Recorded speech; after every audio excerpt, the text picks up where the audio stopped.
Well, hey, everybody. I'm Chris from Protect Young Eyes, and I am so happy to be not only with my four friends here, truly all stars. I didn't just make that up just to call it that. They truly are. I mean, this is a great group of humans who I've known a few of them for quite a while, and I'm also happy for everybody who has joined us. It's a really busy time.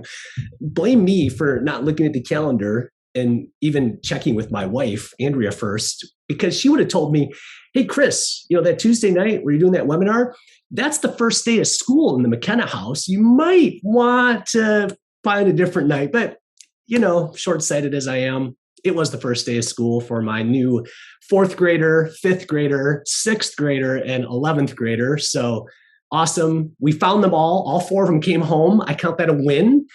To at least end the day at 75% is always a win, and we exceeded that. So really happy to be with everybody. So it's a busy time, and not to mention that it's a little bit like Groundhog Day again, if you're a parent of school-age kids right now. And what a pertinent time to be talking about mental health, because my gosh, you kind of wake up and you feel like it's the same. Like we thought we were coming out of this, right? What happened to the hot vac summer? Like all these things that we thought were going to give us relief, and here we are again, I think asking and wondering and feeling anxious about some of the same things. So with that, thank you for being with us wherever you are. This is a conversation about mental health. It's going to be fairly organic. I'm looking to listen to what some of these amazing experts have to say, and we're going to bounce off of each other a little bit. I'm going to introduce each one of them. I'm also going to be addressing questions that you might have, and Zoom right now is something we're all very familiar with. And so down below, you'll see that there is a Q&A. You can put questions in there. I'll break from time to time. I'll be monitoring that and looking for chances to insert those. If for some reason we don't get a chance to answer them all, I take those unanswered questions and I'll make sure to address them afterwards with you, because by registering, you have an email address. We'll make sure to get you an answer because that's really important to me. So without further ramblings from me, I want to jump into intros for who I have here right now. I'm going to start with Titania Jordan. Titania is the Chief Parent Officer, which I find to be one of the coolest titles of Bark Technologies, and she's been there from the beginning. And rather than me saying, I told this group here sort of on the spot, I wanted them to share something they're really proud of in the role that they do. Bark is a monitoring tool that millions of kids and parents benefit from to help them use technology well.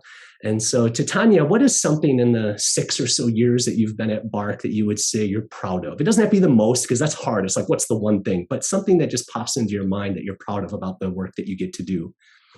Wow. The first thing that popped in my head, and there are many, is that as a survivor of childhood sexual abuse, we at Bark have escalated over 1,000 online predators to law enforcement. And as you all know, at least on the panel, each predator, has a potential to impact about 250 victims online. So to be able to make that impact feels really, really good.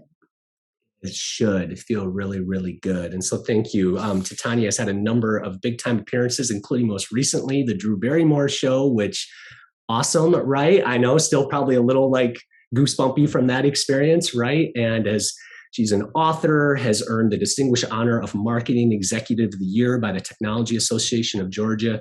And she loves being a mom and has ridiculously contagious positivity. And I really appreciate that about you, Titania. So glad you're here. David Bidler is the president of the nonprofit organization Physiology First, based in the beautiful state of Maine. I just passed through Portland, his hometown there, just a couple of months ago.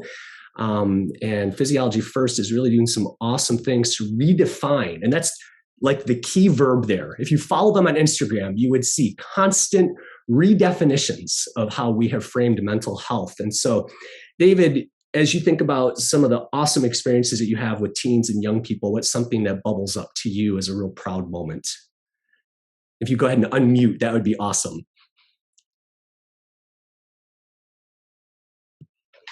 Sorry about that, Chris. So, it's okay.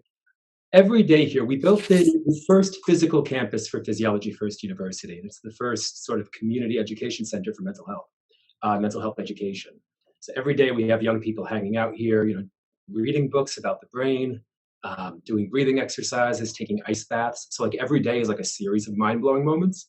But the thing that I'm really excited about is we've been able to connect with people online and build this global ambassador program where people can essentially set up pop-up mental health education campuses and communities across the globe. And I think that if we're going to scale an education-based solution to the size of the problem, we're really going to need a sort of an army of volunteers, and we're meeting those people. So I'm proud to see that grow. Grateful. Awesome. Yeah, thank you so much, David. Katey McPherson, child advocate, also works at BARC on what they do with schools, which is fabulous. You bring experience, Katey, in school leadership, prevention, organizational change. 25 years as a secondary school teacher. But there's a special place in heaven for that. Guidance counselor, pre-K through 12 school administrator. Your educational focus, I think, is really special because it gives you a lens into the lives of kids in a way that some of us don't, kind of what they deal with. They bring things to school that maybe they don't share at home. And so as you think about the different experiences you've had with Katey as it pertains to mental health, what would you say is a real proud moment for you? Oh my gosh, there's so many. But recently, our region where I live in Arizona really experienced a really tough 3-4 year period of youth suicide. So I was able to be a part of a team that got in front of that for the most part, and we've been able to slow the contagion. We've done some great work at the legislative level, and we've passed 3 laws in the last 3 years. So I think for me, on that front, that's probably the proudest moment of the last year or so. Awesome. I'm going to give you a chance to talk a little bit about that legislation because I think that's a really important element of work, hard work, but very, very necessary. And then Michael, he's a Michigander with me up here. I was commenting how we have the country covered with Titania in Georgia, Katey in Arizona, David in Maine, and Michael and I holding down the Midwest here. But Michael is an advisor of mine, someone who I highly esteem. I actually met him about 8 years ago when he came to the church where I was a youth pastor and did a presentation on self-harm in teens, which really sort of set me up to have a deeper understanding for that as a real issue. And he is a licensed counselor here for families in West Michigan and just does awesome stuff. And Michael, I mean, I'm sure there's a lot of moments, but if you could just elevate something that you would share that you're proud of in the work that you get to do, I would appreciate it. I would say people, right? The staff I get to work with and the clients that I get to meet with. So I'm just blessed to get a backstage pass when people want to talk about pain and hurt and share their heart and share the struggles in their mind. I think like, wow, like what an honor to be there with folks who want to share through those things. So that never gets old. The work can be difficult, but there's an immense reward in just being able to talk to people about real suffering and real hope and real truth. So I'm blessed by any time that gets to happen. Awesome. Thank you so much for that, Michael. Well, those are just tidbits of the expertise that we have here right now, a lot of different expertise there. So David, I actually want to start with you. Like I said, I love your Instagram page. For anybody listening to this, either now or on the recording, I highly encourage you to go follow Physiology First, the organization that David is leading. I should also point out that you're like a man of multiple entrepreneurial ventures here, right? Related to overall just mind and body health. That's very, very important to you. You can run 100 miles, which I know you did to raise money, on a track. I think you ran it on a high school track. Is that correct? 400. I did 400 loops around a track, and we had so many come out in the neighborhood and be like, "What the heck's going on?" You know. So they got to like run a little bit. It was a great time to talk about our mission and what we were doing, and we ended up getting. It ended up being a lot of fun because we got a lot of folks talking about an issue that we don't always talk about. I think there's even distance runners that would look at a guy that runs 400 laps on a track and say, "What the heck are you doing?" So that was an awesome feat. So, but you back to your Instagram feed. I want to start with a post. I'm just going to read it because this is one that Physiology First just posted this week. It said, "Mental Health Awareness Month started in 1949. We've had 72 years to raise awareness. Maybe it's time to try education." Like a mic drop right there. Tell me the spirit behind that post and why statements like that are so necessary to reframe the conversation around mental health. Well, you know, for one, I have to say, I think it's a very optimistic time. It doesn't always feel like it, but I really feel like, especially talking with the young people that we work with at the organization, that it's an optimistic time because for so long we've been stuck with 20th century language to address a 21st century phenomenon. We've presented to students, teachers, and parents for years, and we'll ask, who thinks that mental health is a really, really important issue? Every hand goes up every time. At some point, we're like, who can define mental health? And I've never heard two definitions that aligned or were the same.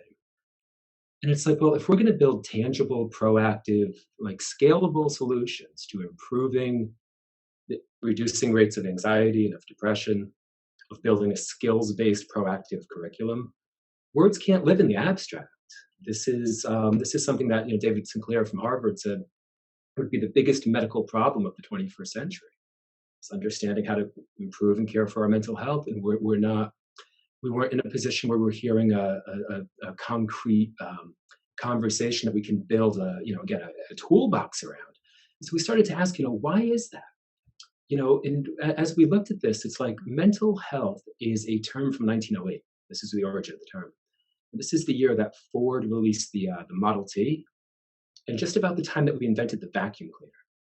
So a lot has happened since 1908. A lot has happened, and the term mental health originates 3 decades before the first full frontal lobotomy. It's 6 decades before the first MRI, 8 before the first fMRI, and almost 9 decades before or till we ended up living with these wearable technologies that give us this entire physiological profile and can show us how someone is sleeping, how they're breathing, how they're eating, how they're recovering. And suddenly we get to look at data that we never had access to, and we get to look at the body and brain in a way that we've never been able to. And we get to ask, well, what factors, what behavioral factors, what lifestyle factors, what whirlwind of things seem to drive the anxiety in the human being, drive depression in the human being, or influence attention? And at the same time that we made that arc and trajectory, we ourselves moved into an entirely new world from 1908. Our lifestyles completely changed, our connection to one another, the way that we connect. We're in a whole new environment. And I think that if we're going to have a 21st century conversation on youth mental health, we really have to ask a couple of critical questions. And one are, what are the physiological prerequisites for mental health in 2021? What fundamental building blocks have to be in place here? Because the risk that we run, if we're not asking that question, is confusing a natural physiological response to a brand new world with a psychiatric disorder. And I think for the first time, we have a lot more available data to look at. We start to ask some really critical questions. I remember presenting to a group of high school students not that long ago. And I said, a similar question, who thinks stress or anxiety are big problems? Every hand goes up. And a young woman said, I got diagnosed with anxiety. And I just want to die. A few minutes down the line, I said, so who here can define, how can we talk about or begin to define stress or anxiety? And again, there wasn't, they hadn't been given the education about the physiology, the actual response, which is the stress response of the body, the anxiety response of the body. And if we can give them that critical education, then we can ask, okay, what skills can we build around this? How does the conversation become proactive? How does it become empowering? How does it become a conversation about health? Because for a long time, it seems like we've used the word health in this instance in a kind of backward Orwellian way. Mental Health Awareness Month seemed to be filled with posts about different psychiatric disorders, posts about stress, posts about depression, posts about anxiety. But health is something that you proactively work on every day. You have to cultivate with others, and kids need a toolbox to actually build their mental health in a way that they're really excited to, because it correlates to their goals. It correlates to them feeling good in their bodies and brains. And the fear that we may run into is that if we don't look at these glaring alarms, let's take a young person who's sedentary. Their whole life's been under, just the foundation for their physical and social relationships completely undermined by the quarantine. They're living on a screen like all of us. At this point, I think the average adult touches their screen an independent 2,600 times a day. The kids are glued to it. It's certainly not their fault. And then you watch other factors around lifestyle start to compound. And at some point you say, okay, this person's experiencing anxiety. we want to be really careful that if there's a smoke alarm going on, right, a clear sign that a lifestyle change for this young person's health has to be made if they're going to feel good in their bodies and minds. We don't want to silence that smoke alarm if there's actually a fire. So Yeah. now that we can leverage so much more technology, say, hey, how are you sleeping? How are you eating? How are you breathing? Right. How does that correlate to your mental health? How does that correlate to your goals? And how do we help you build a skill set, toolbox? And how do we work with you to build the toolbox? And I feel like when we do that, it seems to be something that we all intuitively get, that physiology drives behavior. If during this webinar, we all decided to have an espresso drinking competition, it would take a different direction, by some point. And when we present to young people, I ask them, I want you to imagine that my water bottle is full of espresso, and I'm just going to start slugging it.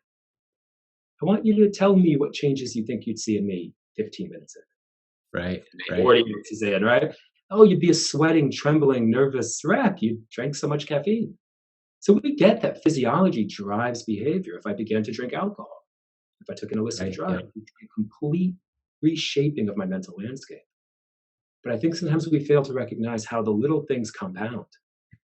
Exhaustion, micronutrient deficiencies, hormonal imbalances, not having enough outlets for physical activity.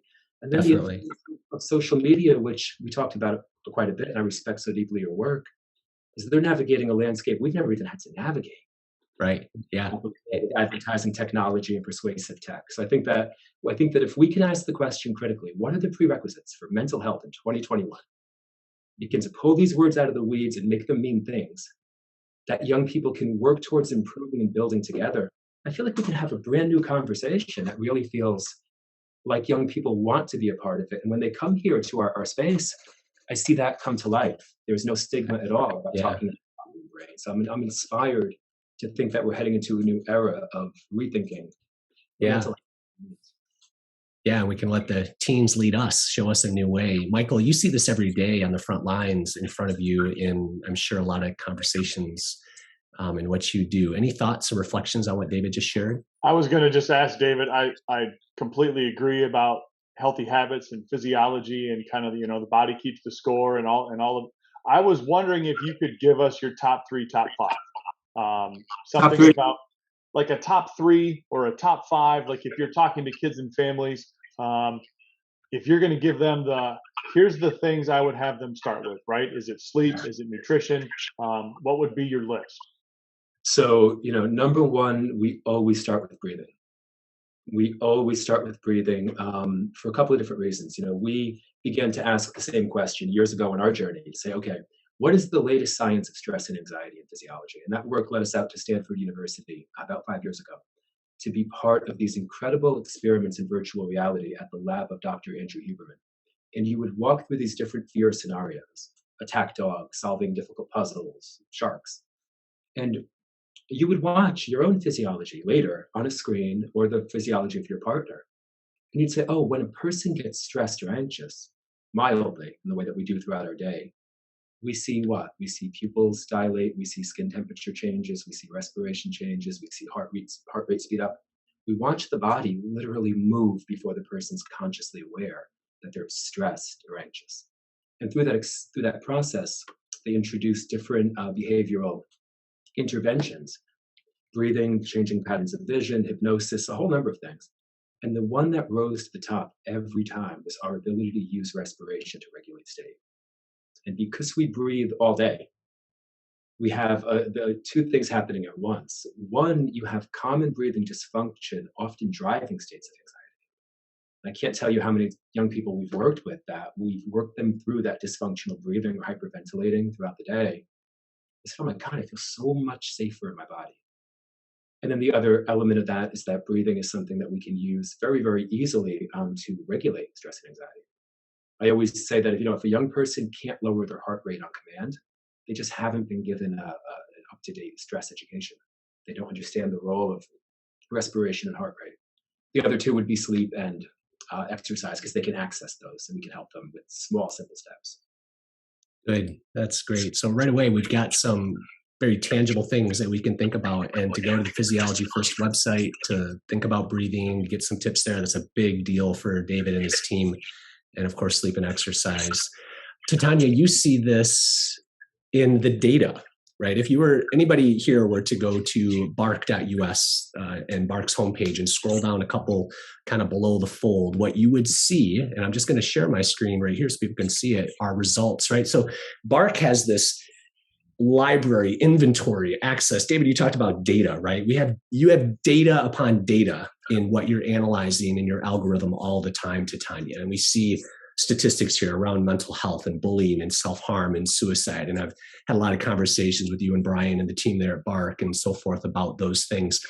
How is Bark, as a technology tool that has this insight into how teens are using social media, how are you able to reflect that data back in helpful ways to parents and so forth so that we can do something about it instead of just living in fear because of the numbers? What are you doing as a company to do that? Because I know, but I want you to share with everybody else kind of how you help parents then to do something about it. Absolutely. And I've got to switch my mindset from being a participant in this panel to reminding myself that I'm actually on the panel, because I am learning so much. This is incredible. I'm the biggest mental health nerd. So just thank you for letting me be a part of this. I've got the feedback loop in my head: breathing, sleep, exercise, breathing, sleep, exercise. And like, what sort of social media graphic should I make with that? So reining it in, focusing on the question at hand, and that is, how is Bark helping here? And from a high level view, Bark is technology that when you connect it to your children's devices and accounts, will monitor for signs of trouble. A lot of them stem from mental health related issues. And then Bark will give you not only an alert around what happened, where's the problem, was it in a text group, was it, on Instagram, where did this happen and what was involved? Was it self-harm? Was it bullying? Was it sexual content, violent content? But the critical thing here, because we're not trying to be super Debbie Downer, is that Bark is going to give you best recommended next steps for how to address. So Bark is taking care of the tech aspect of like, all right, my kid's on this thing for 8 hours a day. What are they actually doing in there? And then Bark's algorithm is going to comb through all of it because there's so much going on. There's no way you can do it manually. It's going to find the problems, it's going to surface to you. And then as a mom of a 12-and-a-half-year-old who you might hear yelling in the background because gaming, we're all trying to figure it out. We need help. And so when your children encounter some of the toughest issues, including suicidal ideation, you don't know where to go. And there is a very limited amount of help, just the amount of mental health professionals that are available per capita. It's limited. We're all struggling. And so I'm so thankful to work for a company that not only provides the problem, but also the best next steps. Here's how you can deal with this. Here's what you need to know. To David's point, the education piece, and to, Chris's wonderful organization, Protect Young Eyes, the empowerment piece. And Titania, I can't remember the exact name of the feature, but I saw it briefly, I think, in a social media post. But isn't there an indicator in Bark's reports and emails that parents receive that is almost like a trend line, right? So it's looking for not just to tell you when an occurrence or an event takes place, but there's often so much on the path that leads towards something. Isn't there some sort of trending analysis that's also going on to say, hey, preemptively, mom and dad, why don't you just be curious? Because this is what we see. Am I right? You are right. I've actually pulled it up on my phone. This is my Bark dashboard for my son, Jackson. And if you scroll down, there's a sentiment analysis, and it can sentiment. There you go. Yeah, it can show you over time, like, how are things trending? Because mental health issues don't just start with the most extreme. There's usually factors leading in, and if you can step in earlier, the empowerment and the rehabilitation and the prevention moving forward, it's just a lot easier. Katey can really speak to the crisis intervention levels that exist for this sort of thing. And that's perfect, because I do want to talk about that, Katey. Katey and I have had the pleasure of actually doing like whole parent talks together in partnership, which is so much fun. And I remember the very first time that Katey and I did one for a school up here in Michigan, she was going through her presentation and I took a screenshot, Katey, of that intervention model, that kind of triangle that points to the right. I'd love for you to sort of verbalize some of the spirit behind that, because I think that sort of intervention thinking is really critical for parents to be aware of trauma long before it happens. But I also do want to pivot a little bit toward HB 2459, which gets into the policy side, which you referred to earlier. But go ahead and start with that specific slide if you can visualize the one that I'm referring to. Sure. That was a huge learning for me. It's called the public health model approach to wellness. So thinking about a typical school population, or even within your own family, you have a lane of well-being, a lane of stress and distress, and a lane of crisis. So when we look at school populations, a school that is trained and educated in the public health model approach looks at the whole school and says, okay, 85% of our kiddos are over here in this well-being lane, which is where we want everyone, obviously. We have a few kids that are stressed and distressed, and they're in this middle lane. What interventions, what groups do we have them in? What counseling do we have them in? Are we working with parents? What targeted interventions do we have to move them back to wellness? What's currently happening in America is there are too many children and adults sitting in stress and distress and not moving back to that wellness piece. And then unfortunately, we have some kids that are sitting too long in distress that slip into crisis. So in most of the states that I've traveled to, which are about 35, 40, crisis resources are pretty limited and overwhelmed, especially I can speak to Arizona. So what we don't want a kid to do is to slip from distress into crisis, because backpedaling them out of crisis is extremely difficult. And for some, a very long journey. For parents that don't have resources, it can be very difficult. So our goal is, and at BARC we do this, we're signaling to the stress and distress to mitigate the risk and mitigate any stress or distress that might lead to crisis. So we really want to move kids back to that wellness. That being said, and I think David spoke to this too, we do want kids to have some typical stress so they can cope and become resilient. So stretch that a little bit and then back to wellness. I have a final exam I'm worried about, back to wellness. I broke up with my boyfriend, I'm super sad, I'm eating chocolate, back to wellness, right? Where we don't want kids to sit is in that middle lane. And that's unfortunately what's happening in a lot of communities, is kids are staying too long in distress and it's moving into crisis. That being said, prime example, HB 2459, which is House Bill 2459 here in the state of Arizona. That work was a student was lured and groomed online on an online platform that a man basically was a predator and preyed upon our valedictorian and convinced him to kill himself, to die by suicide. And so HB 2459 really looks into that lane of distress. And this particular student, I mean, 4.5 grade point average, graduated at 16, pre-med at Arizona State. I mean, you couldn't ask for a better kid, better family, but he was really in distress and a really good actor, because a lot of our high achieving students are really good at putting that mask on. So for that particular legislation, we really looked at how can we mitigate this risk and make sure that no other child ever, is preyed upon. So it is now a felony in the state of Arizona to harass, intimidate, or cause the death by suicide of a minor. So all of that is the work that we're doing at BARC as well, to alert parents to these things, because kids are unfortunately dabbling in all sorts of things, journaling to themselves, emailing to themselves. And so that's what we do at BARC for schools as well, is to really alert parents as well as the school side to any distress, to move those kids hopefully back into that wellness category. Well, Katey, from the heart of somebody who also works on the policy side, thank you. That is hard work. It is so difficult to get through all the committees and all the red herrings and all the lobbyists and people who come up against anything good. It doesn't matter how logical and good it is. There's always going to be lobbyists who push back against it, and they throw all kinds of distraction out there. And thank you for pushing through, because whether we're talking about things that happen online related to predatory activity, cyberbullying, pornography, whatever it is, we right now are dealing with an inverted responsibility triangle where too much of the burden is placed on kids. And those who have the power and ability to make change, which is big tech and Congress, it's an inverted triangle. And we need to flip that around so that all the responsibility for putting parameters, controls, designs in place that benefit children, that has to start with those manufacturing the products in the first place. And so thank you for being on the front lines of that. That's really, really hard work.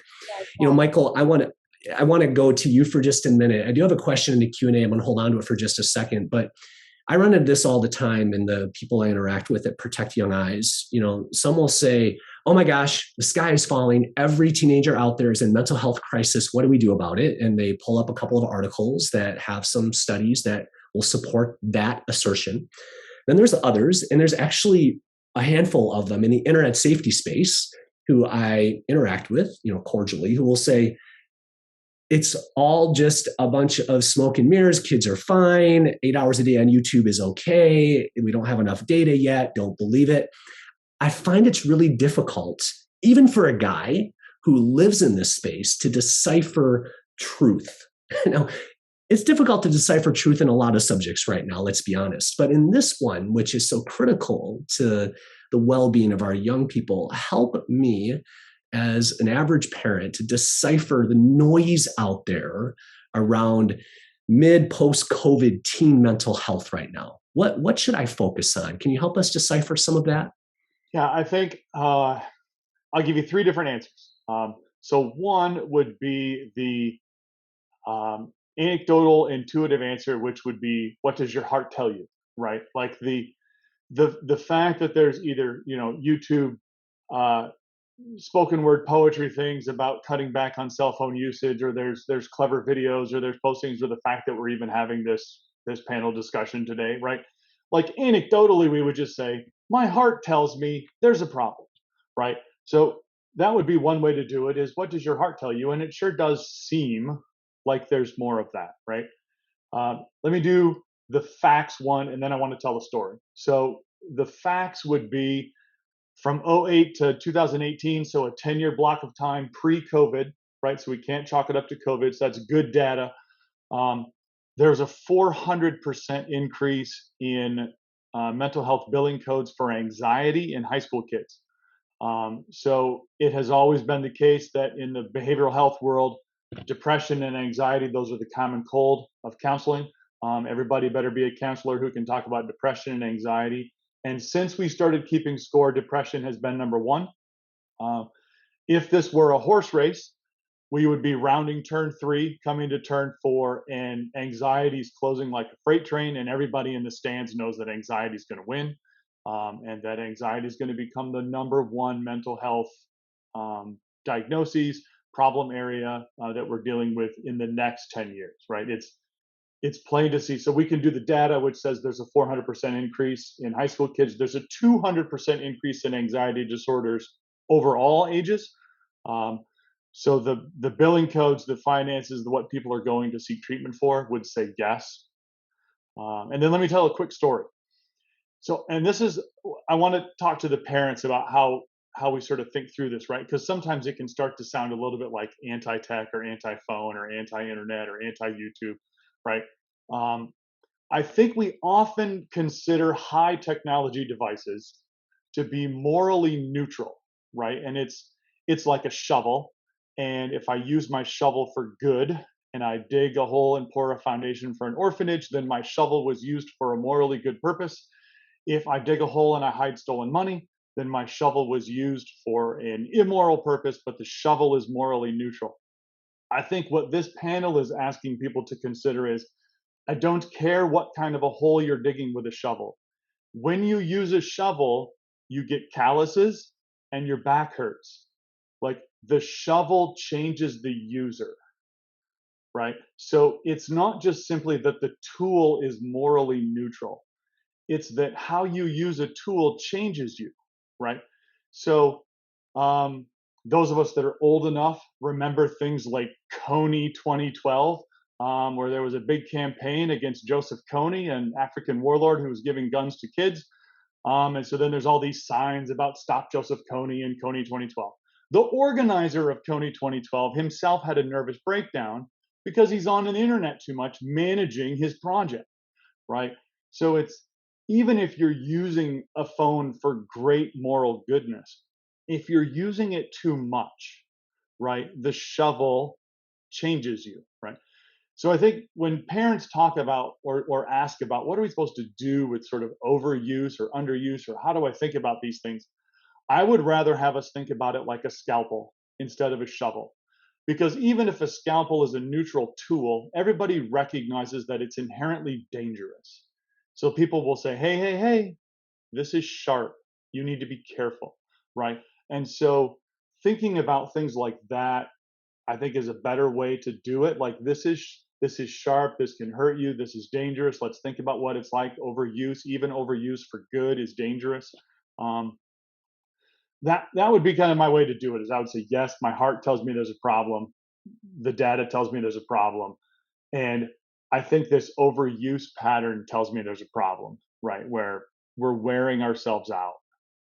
I love that. The story is so powerful, even the illustration of a scalpel, because if I were going to hand any of my children a scalpel, even my 16-year-old, what would I do? I would hover and watch. I wouldn't just hand it to them with words of precaution. I would probably be a little bit of a nervous Nelly around them while using it. And so even if she is an amazing, trustworthy, responsible human being, as a parent, I'm going to have that sort of, worry or, want to monitor in that way. And so I think that's a really powerful illustration. I was having a similar conversation with a colleague of mine at Covenant Eyes, and he was kind of quizzing me a little bit on some of my thoughts around technology and mental health and social media. And, I said, sometimes it feels a bit like a game of roulette. I can't guarantee that this child with this experience online is going to have a linear sort of impact on them. But he could. It's sort of like a marinade, right? We drop kids into this social media marinade. And like a marinade, you never quite know which meat or vegetable is going to pick up which spice, but they're going to pick up something. Every kid picks up something slightly different, I think, based on their life experience, based on their neurology, based on how they are. And when you drop them into this social media marinade, every kid's going to pick up something a little bit different. Can they emerge unscathed from that? Sure. But do I know? I don't, because there are so many variables when it comes to the brain and their experience and so forth. So we just don't know enough. And I think we tend to think in more neutral terms. I don't know if that's because we still have an Atari 2600 Pong mindset about technology. I don't know what it is, but we are far beyond technologies that we use. And now we are, using technologies that are shaping us in very real ways. So go ahead, Michael. The other thing is that previous parenting topics like rock and roll music, fashion, right? Yep. Previous parenting topics, the parent had nothing in common with the child. So it's, hey, you turn that music down because I don't like it, right? So I think when we talk about parenting around high technology, the hypocrite factor is a whole lot larger than it used to be, right? Because we ourselves are struggling with the correct use of email in the workplace. How much is too much communicating? Because I'm accessible 24/7, do I have to respond 24/7? Right? Like, parents are wrestling with this as consumers themselves. So now we're parenting kids and we're inside the same marinade, right? So it's a lot more complicated than it was when we were parenting around things like, don't tight roll the bottom of your jeans because that looks weird, or I'm going to start dating myself with the references, right? But it's because we have this in common with them, right? And so it's easier for us to be wrong, right? Because it's That's us right. too. Yeah.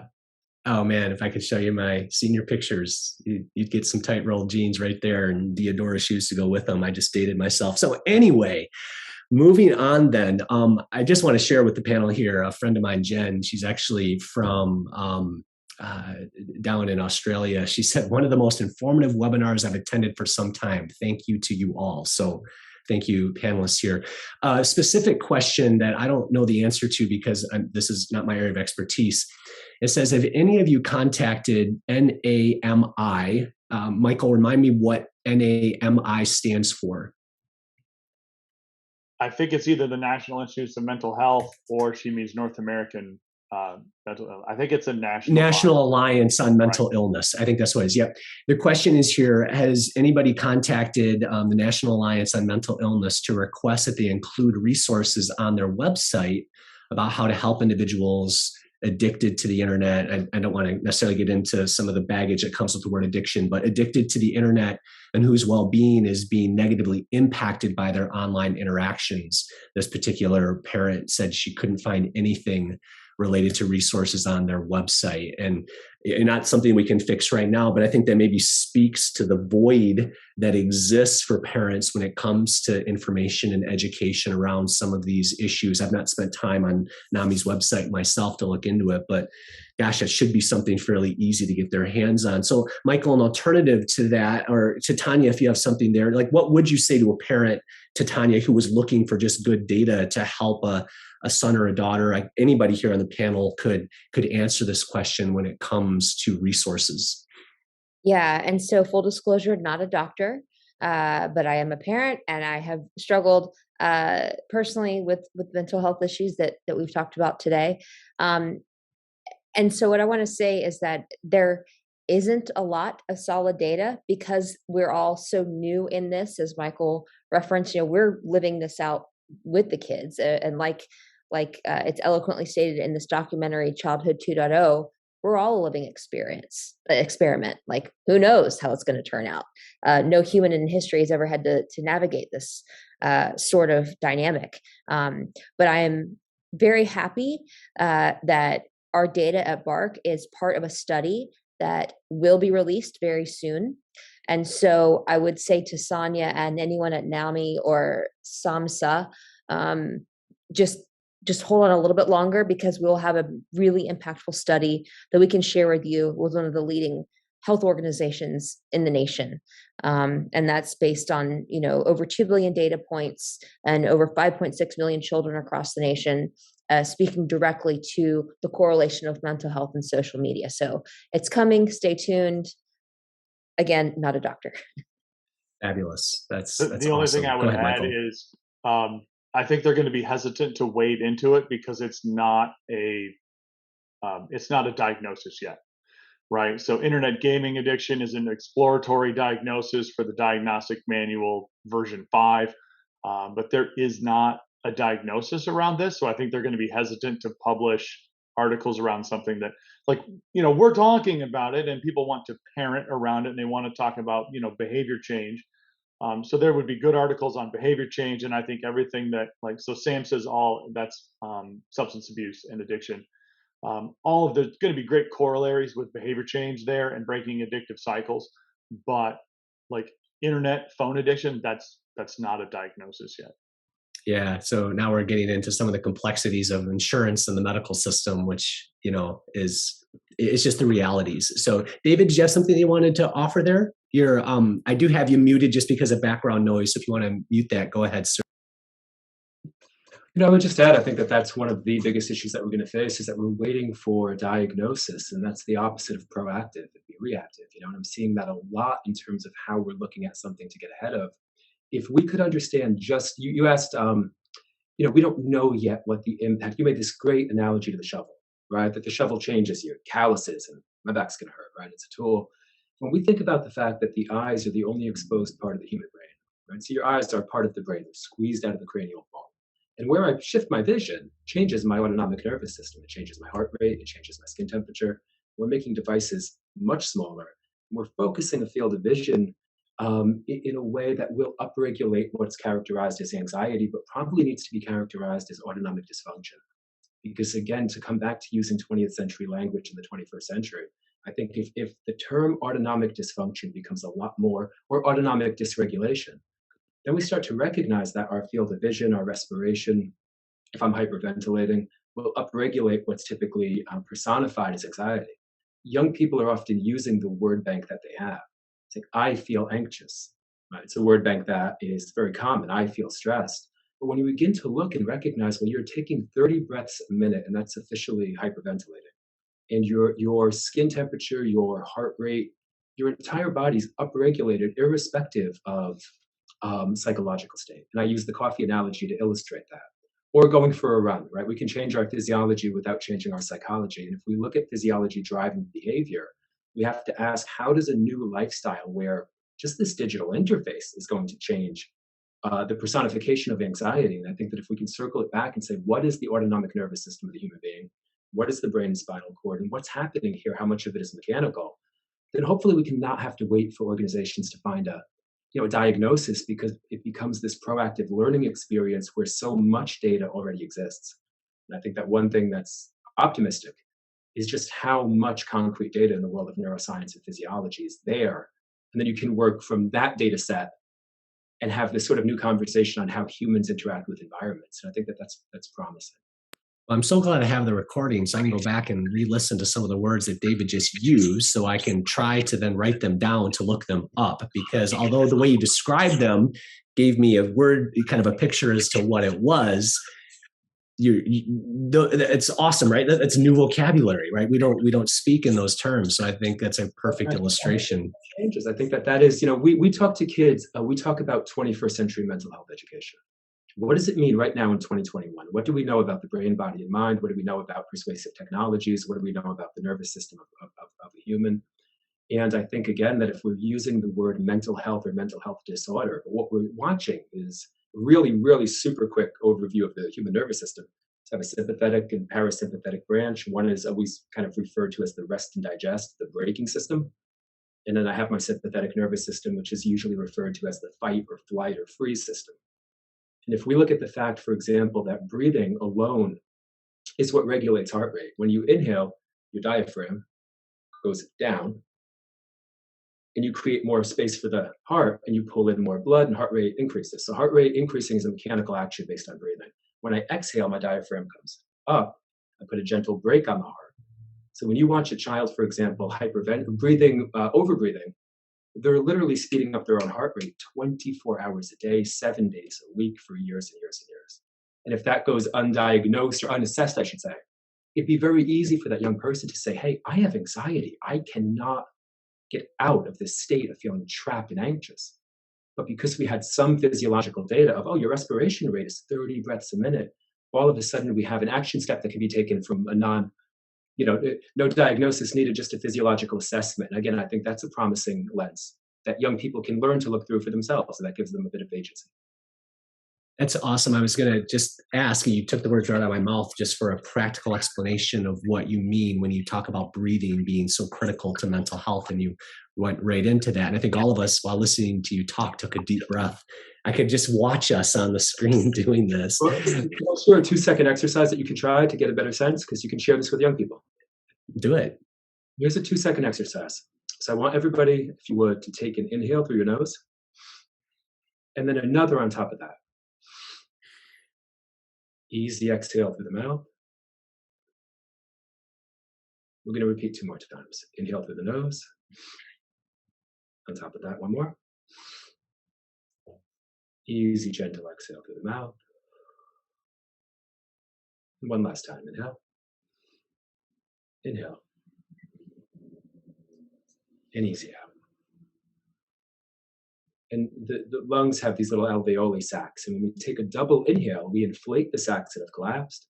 We collect a little more carbon dioxide and we blow it out. So it's this completely mechanical action that you see babies do when they stop trying, they try to stop crying. We do in our sleep as we're going to sleep because carbon dioxide levels get high. So we go, your dog does it. That's pretty cool. Your dog goes. So we have these physiological kind of like stress and anxiety mechanisms that, again, are irrespective of psychology. You'll do that when you go to sleep no matter what. You'll go. And if you can teach somebody that, they'll go, oh, wait, I think my heart rate dropped a few beats. And it's like, hey, maybe you can do that if you have a test, speaking event, job interview. And they go, oh, and even if they don't use it that often, I think that there's a difference between feeling like you're locked in your current physiological state and that there is no key, or that you have a key. And that you've learned to use it in high stress situations. So that's a fun one you can share. It works well. It takes only a few seconds. Amazing. Thank you so much for that. A practical takeaway. I dropped into the chat for everybody a list of books. Katey is the master of every book that parents should read. She constantly, for different seasons of life, has the essential book list that parents should read, whether you're parenting teens or daughters or sons or dogs, even whatever it might be. She always has a book list. And so I just simply copied and pasted what she had sent over about some great books on these topics. Glow Kids, iGen, Parenting in a Tech World. These are all books you would see on my messy shelves over here if you could see them, but very highly recommended to take a look. And Parenting in a Tech World, I will add, is authored by Titania here and Matt, also from Bark, which is awesome. Very good. Okay. One question here, Katey, and I remember you and I, and then I'm going to show people some specific things from each of your different websites as some practical takeaways. And by the way, everybody listening to this, whether you end up watching it now, you will get a recording of this to share freely. That'll be on our YouTube channel too. I want it out there. I don't want this hidden behind walls or anything, just helpful because we're in a time when more and more people need this information. And this has been unbelievable. I remember back at the beginning of the pandemic, you and I were a part of a kind of a digital conference that we did, Parenting in a Pandemic World, wherever we called it at the time. And we had a conversation around trauma, right? And I want to just give you a moment to kind of unpack that word for us, because I think as parents, we associate that word with something that our kids would never experience. That's for bad families, or that's for a soldier who comes back from war, or we always associate it with these big things that isn't us, not my good kid, not my healthy kid. He's fine. Could you redefine that word for us in light of our current state and where we are, just to help parents better understand it, especially with what I would call our little micro traumas that they're witnessing all the time in a very broken world? Could you help us with that? Sure. And I'm going to refer to Michael too for the clinical definition, because I am not a licensed clinician.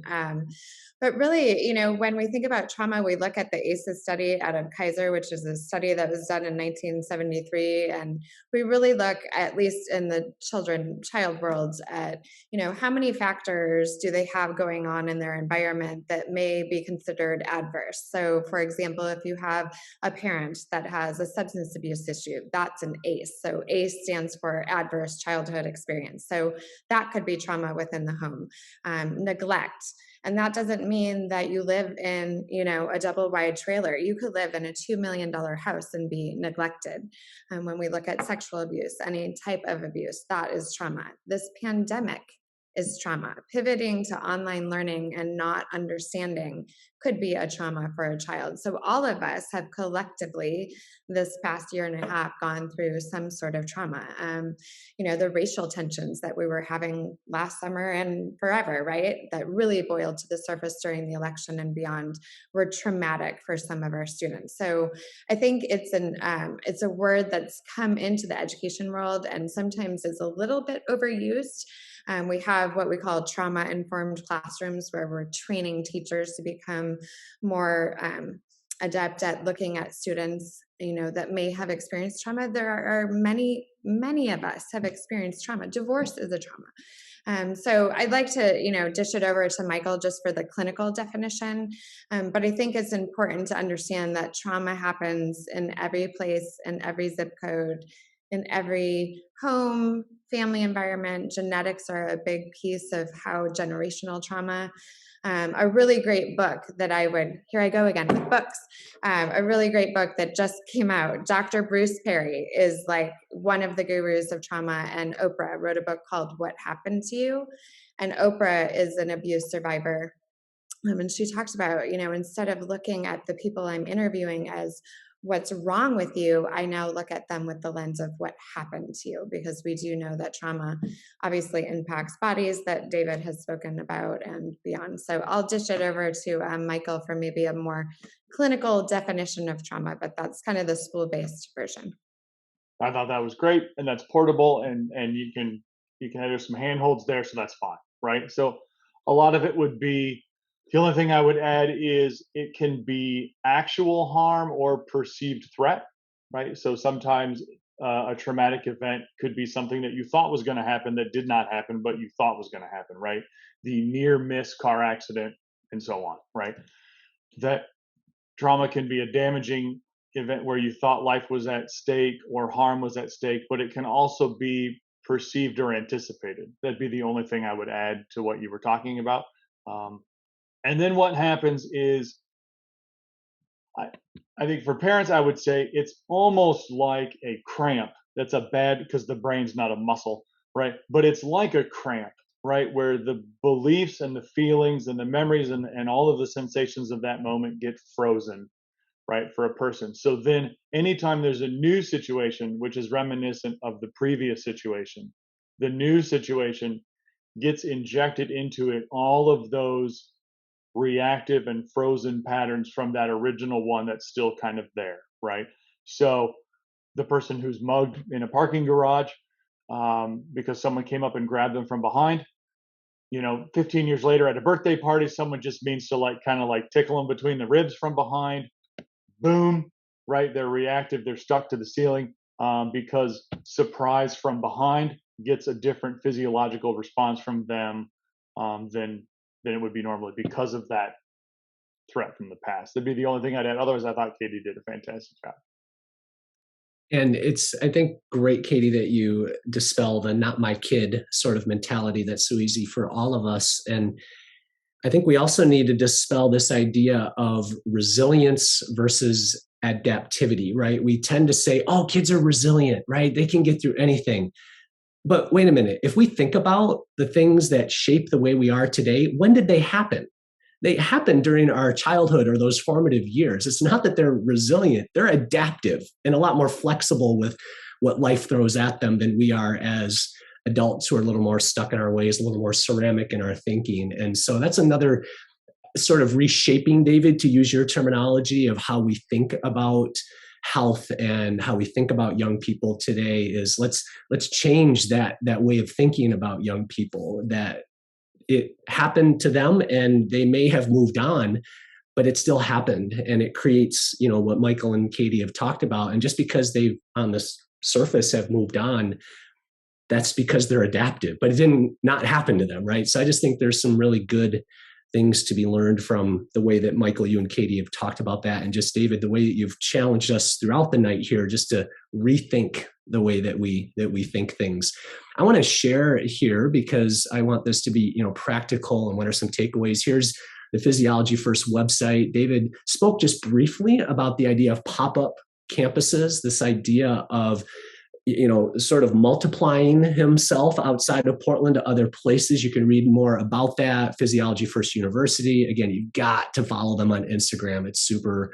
Every post, you're just like, whoa, I never thought of it that way. It's great. Here's BARC's website, barc.us. You can see some of the information they share right away. And, we talked in the mental health arena about preemptive and sort of intervening early, but there have been some literal events, violence at school events that BARC's algorithm has prevented because they were attached to a network where conversations were going on at a school, and they were able to preemptively involve law enforcement to stop really horrible things. So, it's easy just to think of parental controls kind of in one way, but there's things that BARC is doing that are really unique that I think are special, that parents should take a look at if you want that sort of extra insight into the path that a kid is traveling day in and day out.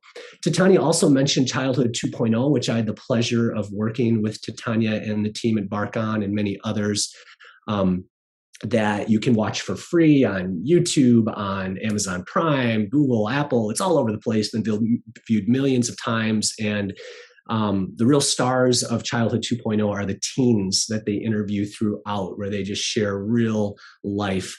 And if you're then looking for counselors and others, there are different websites, whether from a faith-based, the American Association of Christian Counselors, and others, where if you're saying to yourself, I know we need help, I don't know where to go. And if even in doing searches of your own, you still can't find, I have parents reach out to me all the time and say, hey, Chris, help. And through my own network, maybe we can find somebody happy to do that. And Katey's going to hate me for doing this, but Katey does have her own website, and she does speak and travels around and doing that. And you can reach out to her if she does awesome presentations all over the country related to mental health, just all aspects of what I find most fascinating about Katey's talks are the path that she walks our parenting down, right? We parent a certain way today with anxiety and fear because of certain things that we experienced 20 years ago, and that impacts the way that we parent today. And what we didn't have a chance to really unpack, just because 60 minutes goes by in a flash, is our parenting has a massive impact on the stress level and the anxiety of our children today. And that's a whole nother 60-minute webinar that I'm sure that we could do and have conversations about, but you could check out Katey there on her website. And that's pretty much what I wanted to share. I'm going to check real quick here. We've got a question here. What was the name of the documentary? It was Childhood 2.0 or Childhood 2.0, 2. Whatever decimal you want to use there, Childhood 2.0. And you can find it right at that URL or on YouTube and searching for it that way. So with that, friends, I'm so thankful. It's 9:01. I want to end on time. There will be a recording of this sent out to everybody who registered, to David, Katey, to Tanya, and Michael. I could have talked to you all night long. So thank you for your expertise, your time, and for doing what you do for young people who so desperately need caring, awesome adults pouring into them. And that's what I see in the four of you. So for everybody else, I'm Chris from Protect Young Eyes. Hope you have a good afternoon, evening, or day, wherever you are. Take care. Thanks, Chris.